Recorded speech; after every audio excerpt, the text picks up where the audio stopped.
जय हिंद साथियों, RTD learning point YouTube online classes में आपका स्वागत है। पिछले क्लास में हमने बात की थी रक्त के भाग प्लाज्मा के बारे में। आज हम बात करेंगे रुधिर कणिकाओं के बारे में।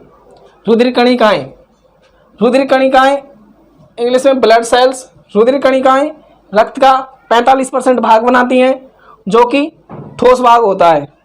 बात करें इनके प्रकार की तो रुधिर कणिकाएं मुख्य रूप से 3 प्रकार की होती हैं: लाल रक्त कणिका, आरबीसी रेड ब्लड सेल्स, व श्वेत रक्त कणिका यानी कि डब्ल्यूबीसी वाइट ब्लड सेल्स, और नंबर 3 है प्लेटलेट्स। अब हम इनको क्रम वाइज पढ़ेंगे। तो सबसे पहले लेते हैं लाल रक्त कणिका।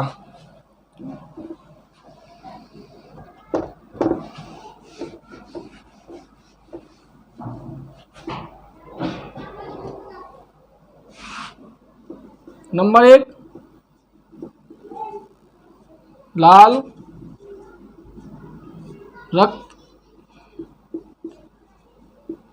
रक्त कणिका, शॉर्ट रूप आरबीसी।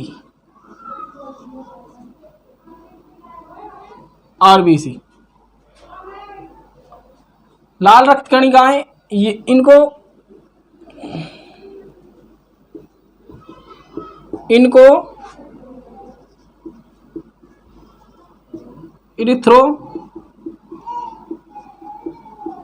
इनको इरिथ्रोसाइट्स कहते हैं। कहा जाता है यह कशेरुकी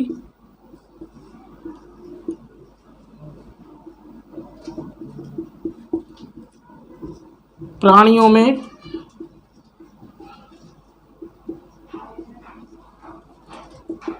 पाई जाती हैं। यह रक्त का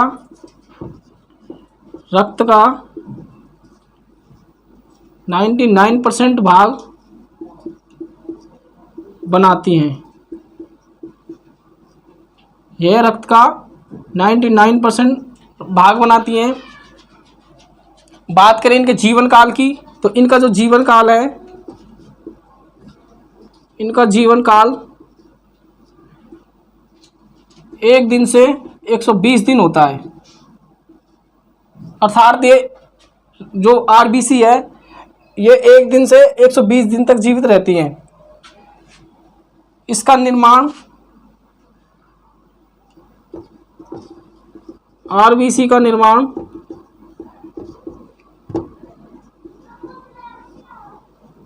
अस्थि मज्जा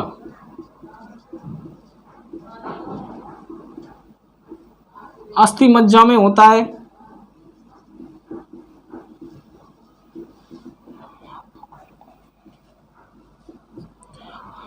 आरबीसी का निर्माण अस्थि मज्जा में होता है। आरबीसी रक्त को लाल रंग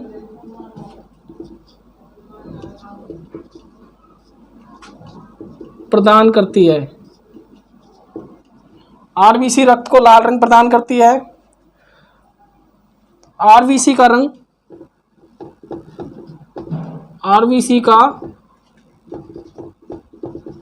लाल रंग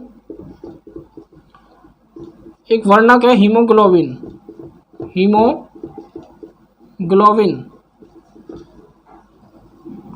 आरबीसी का लाल रंग हीमोग्लोबिन नामक वर्णक के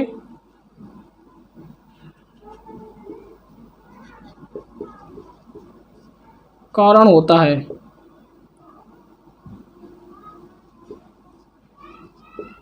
हीमोग्लोबिन वर्णक के कारण होता है।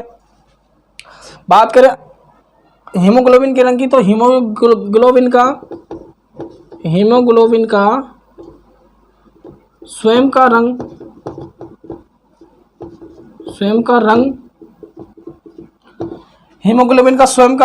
नीला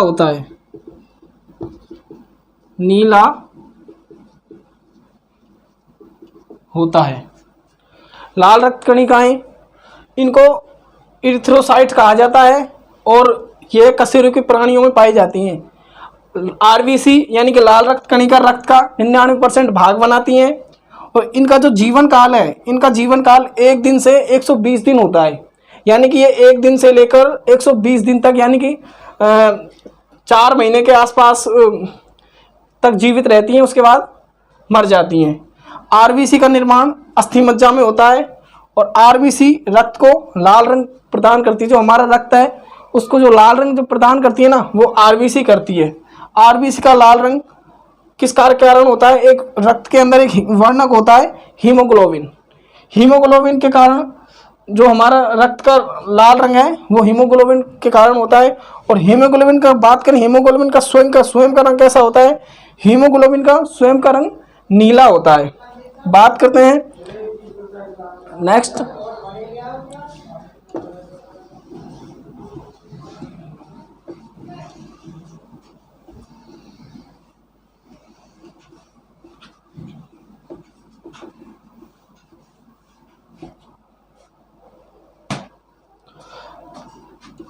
पुरुषों में आरबीसी और महिलाओं में और बच्चों में आरबीसी कितनी कितनी पाई जाती है, उन सब के बारे में।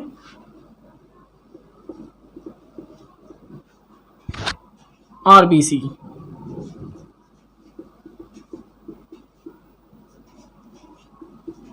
पुरुषों में आरबीसी की संख्या 60 से 65 लाख प्रति घन मिलीमीटर होती है, प्रति घन मिलीमीटर। बात करें महिला में,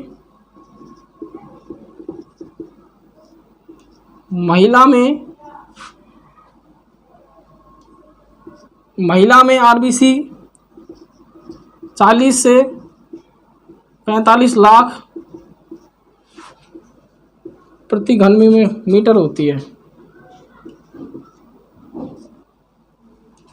बच्चों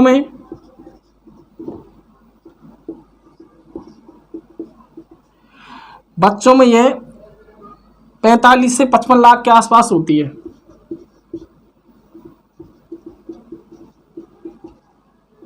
55 लाख प्रति घन mm।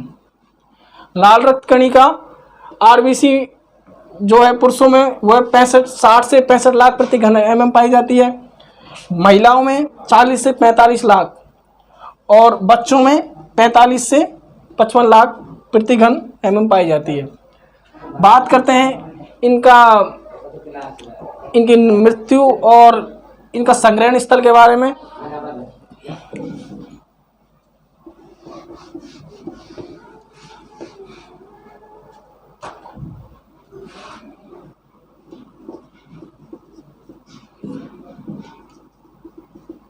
आरबीसी की,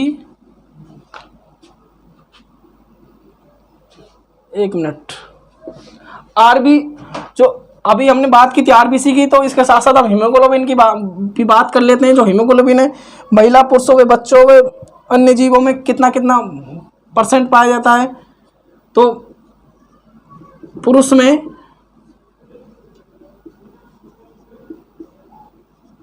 हीमोग्लोबिन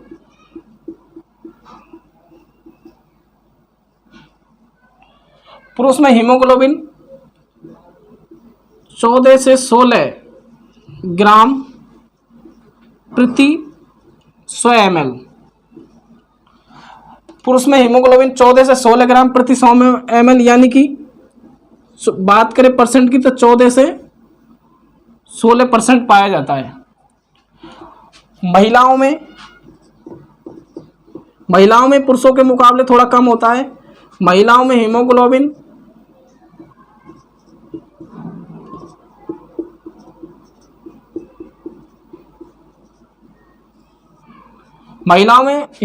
जो की मात्रा होती है वो 12 से 14 ग्राम प्रति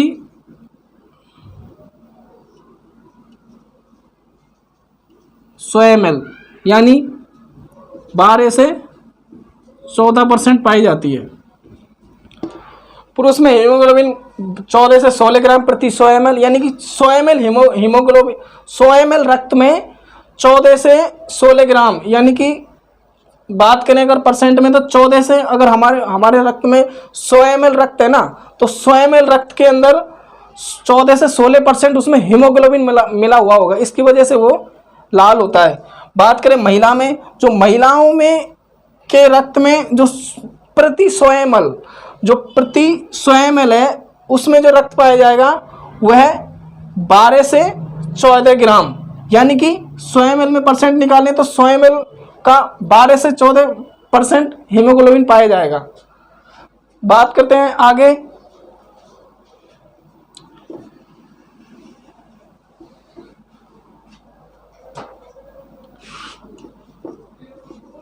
आरबीसी की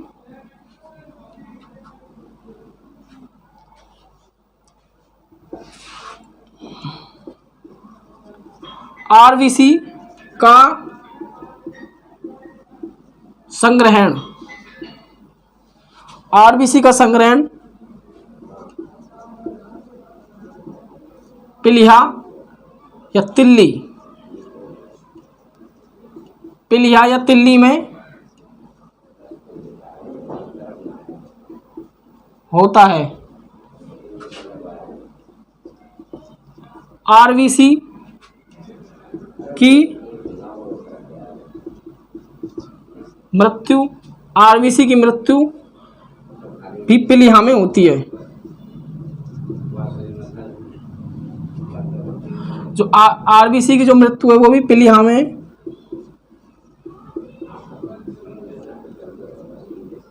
होती है। जो हमारे शरीर में जो अतिरिक्त आरबीसी है, जो हमारे शरीर में जैसे एक्स्ट्रा जो अतिरिक्त जो आरबीसी का जो संग्रहण होता है, जैसे अतिरिक्त जो आरबीसी बन गई है, तो उसमें क्या करेंगे, जो हमारी पीलिया होती है ना, तिल्ली यानी कि जिगरा, जो जिगर बोलते हैं उसको, उसके अंदर जो अतिरिक्त तो आरबीसी है, जैसे कि शरीर को उसकी ज़रूरत नहीं तो उसका संग्रहण कर लिया जाता है, शरीर उसका जो संग्रहण होता है तो वह पीलिया में होता है। और आरबीसी की बात करें तो आरबीसी की मृत्यु पीलिया में, उसकी मृत्यु भी पीलिया में ही हो जाती है। लेकिन बात करें इसकी तो जो आरबीसी का ब्लड बैंक, जो आरबीसी का जो, इसलिए जो ये आरबीसी का जो संग्रहण है ये पीलिया में होता है, इसलिए पीलिया को आरबीसी का ब्लड बैंक कहते हैं। पीलिया को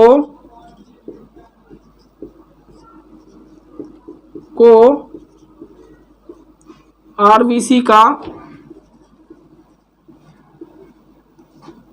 ब्लड बैंक भी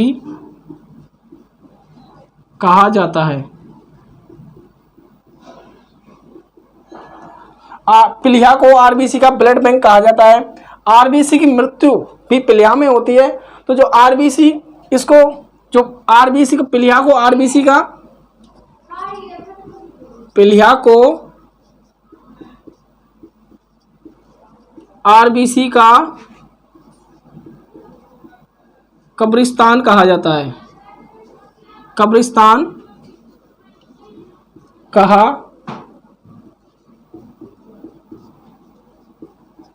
जाता है। आरबीसी का संग्रहण पीलिया यानी कि तिल्ली में होता है। आरबीसी की मृत्यु यानी कि जो मैंने बताया, जो आरबीसी का जो जीवन काल है वो आरबीसी का जीवन काल 1 दिन से 120 दिन होता है, उसके बाद वह नष्ट हो जाती है यानी कि मर जाती है। आरबीसी की जो मृत्यु होती है, जो नष्ट हुई जो आरबीसी है ना, वह पीलिया में आकर इकट्ठी हो जाती है। तो इसलिए आरबीसी को यानी कि जो पीलिया है, पीलिया को आरबीसी का कब्रिस्तान यानी कि ग्रेवयार्ड कहा जाता है, क्योंकि जो मृत आरबीसी है ना, जो मृत आरबीसी है वो पीलिया में आकर दफन हो जाती है यानी कि जमा हो जाती है।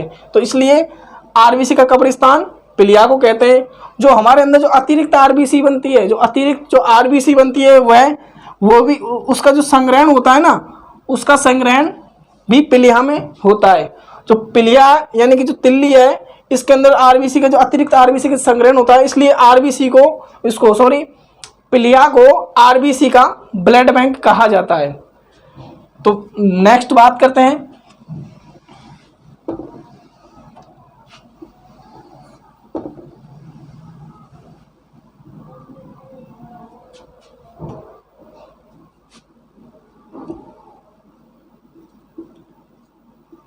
अगर आप हमारे इस चैनल पर नए आए हैं तो इसको सब्सक्राइब करें और लाइक और शेयर भी करें।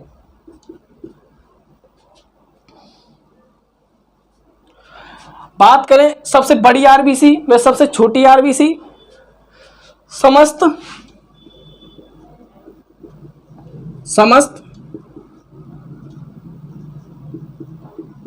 स्तनधारी प्राणियों में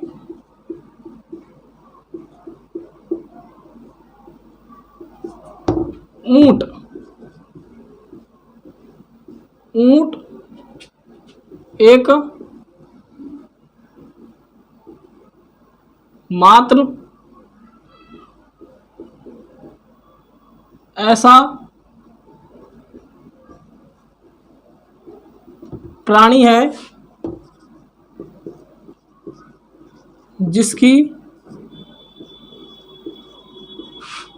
आरबीसी में, समस्त स्तनधारी प्राणियों में ऊंट एक ऐसा प्राणी है जिसकी जो आरबीसी है उसकी आरबीसी में केंद्रक पाया जाता है। केंद्रक पाया जाता है। बात करें हम समस्त स्तनधारी प्राणियों की, तो जो समस्त स्तनधारी प्राणियों में ऊंट एकमात्र ऐसा प्राणी है जिसकी आरबीसी है ना उसके अंदर केंद्रक पाए जाते हैं। बात करें छोटी और बड़ी आरबीसी की,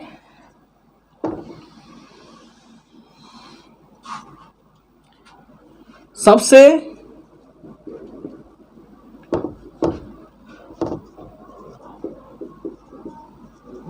कशेरुकी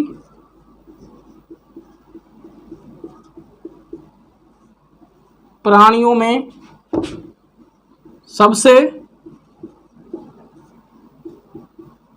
बड़ी आरबीसी,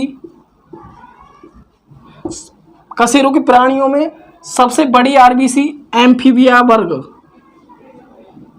एम्फी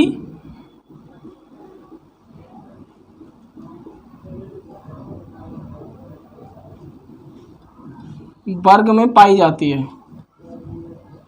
वर्ग में पाई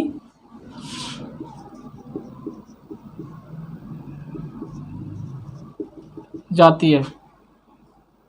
बात करें सबसे छोटी आरबीसी,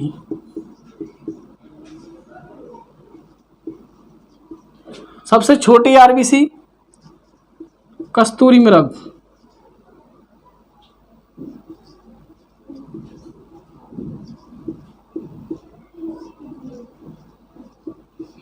कस्तूरी मृग में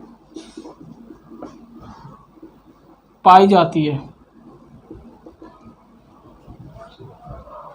लाल रक्त कणिका कशेरुकी प्राणियों में सबसे बड़ी जो आरबीसी है ना वह एम्फीबिया वर्ग में पाई जाती है।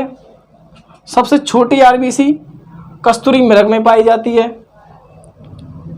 बात करते हैं आरबीसी की, जो आरबीसी है किस किस जीव में कितनी कितनी होती है, तो उसका जो जीवन है वह जीवों में कितना कितना होता है। तो बात करें बच्चों में, सबसे पहले आता है नवजात।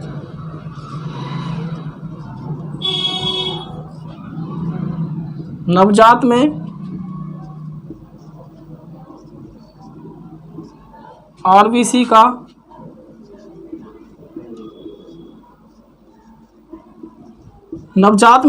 का जीवन काल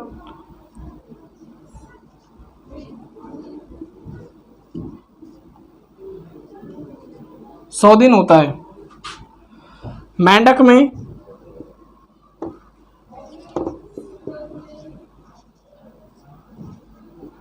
में आरबीसी का जीवन काल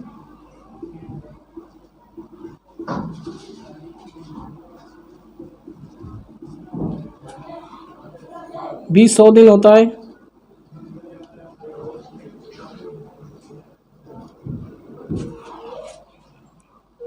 खरगोश में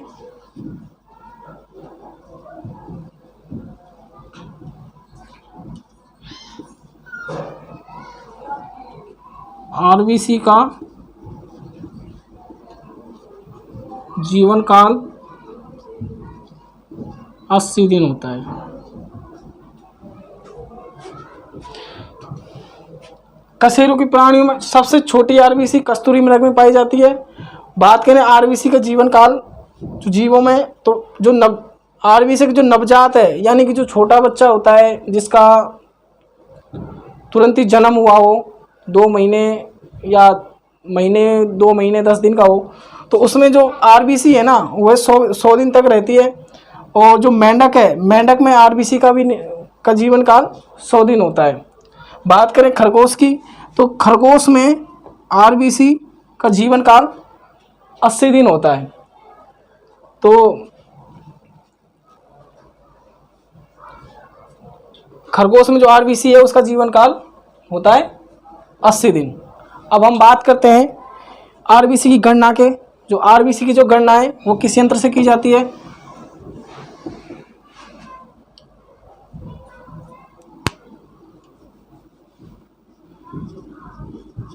आरबीसी, वैसे डब्ल्यूबीसी की भी इसी से होती है। आरबीसी व डब्ल्यूबीसी की गणना, आरबीसी व डब्ल्यूबीसी की गणना एक यंत्र है जिसका नाम है हीमोसाइटोमीटर। हीमोसाइटोमीटर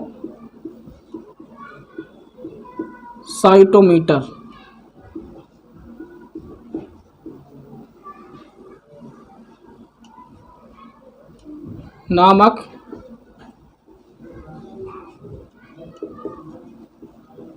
यंत्र से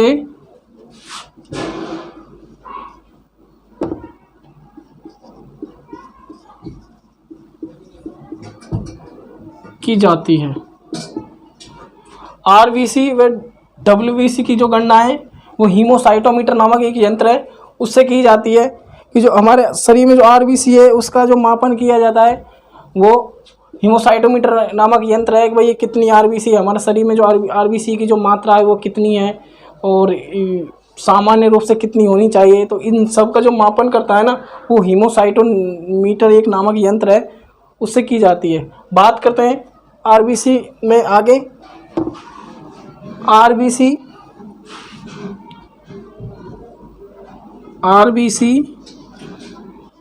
की कमी से, आरबीसी की कमी से एनीमिया रोग हो जाता है। एनीमिया नामक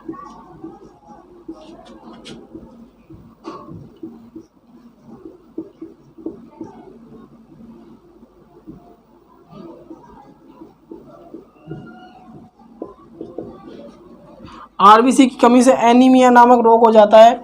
अगर हमारे शरीर में आरबीसी की अधिक हो जाए तो आरबीसी की अधिकता से भी एक रोग होता है। जो आरबीसी की अधिकता से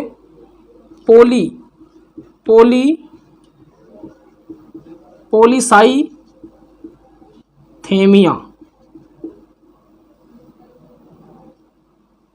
नामक रोग हो जाता है। आरबीसी की कमी से एनीमिया नामक रोग हो जाता है। वह आरबीसी की कमी से आरबीसी की जो कमी है उससे एनीमिया नामक रोग होता है। और आरबीसी की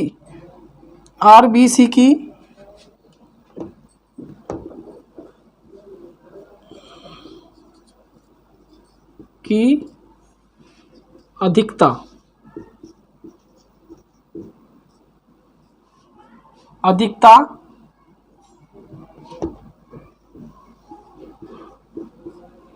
आरबीसी की अधिकता से पॉलीसाइथेमिया नामक रोग हो जाता है। तो ये तो बात थी आरबीसी के बारे में, इसके कमी से कौन कौन से रोग होते हैं और हमारे शरीर में इसका क्या क्या योगदान होता है। अगर आपको हमारी ये क्लास अच्छी लगी हो तो क्लास को लाइक करें, शेयर करें, सब्सक्राइब करें और अपने दोस्तों और अपने छोटे भाई बहनों उन सबको शेयर करें और उनसे बोले कि उसको सब्सक्राइब भी करें। तो मिलते हैं नेक्स्ट क्लास में, तब तक के लिए धन्यवाद।